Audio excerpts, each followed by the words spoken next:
Nuk shërben toka ku jetojmë nëse njerëzit dhe rinia jonë nuk është e edukuar, nuk është e arsimuar, nuk është e punësuar e kështu me radhë.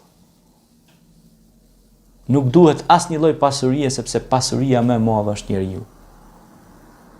Njeriu është pasuria më e madhe. Allahu ngriti njeriu në pjedestalin më të lartë. E dalloi nga gjitha krijesat duke ia dhënë mendjen. E bëri ta di se cila është e mbara dhe e mbrapshta. I tregoi që e mbrapshta cila është që të ruhet dhe të mos ecë në atë rrugë.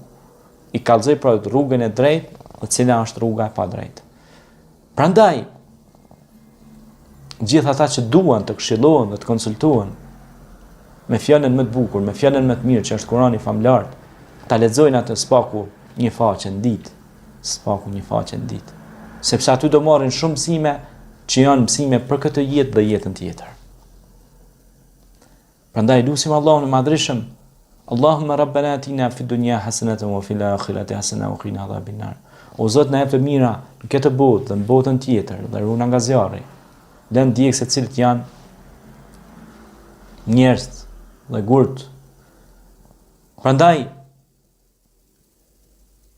të mbjellim farën e diturisë, arsimit, moralit, të shkencës, ta shpëtojmë këtë rini. Ta shpëtojmë këtë rini. T'i afrojmë më shumë të rit në mexhlise të tilla, në ligjëratat të tilla. T'i dëgjojnë sa më shpesh këto ligjërime. Sepse kur i dëgjojnë këto ligjërime, ata do e kuptojnë realitetin dhe irrealitetin. Do e kuptojnë ku është e vërteta dhe e pa vërteta. Do e dinë ku është drejtësia dhe pa drejtësia, sepse Allahu than Kur'an, inna Allaha ya'muru bil 'adl. Allahu urdhon në drejtësi. Dhe Kurani ka shpjeguar shumë mirë dhe i dërguari ynë Muhammed alayhi salatu wassalam e ka shpjeguar shumë mirë cila është rinia e duhur, rinia në rrugën e duhur, në rrugën e drejtë, sirat al-mustaqim, dhe cila është rinia që ka shkuar në rrugën e gabuar dhe po vazhdon të shkojë në atë rrugë.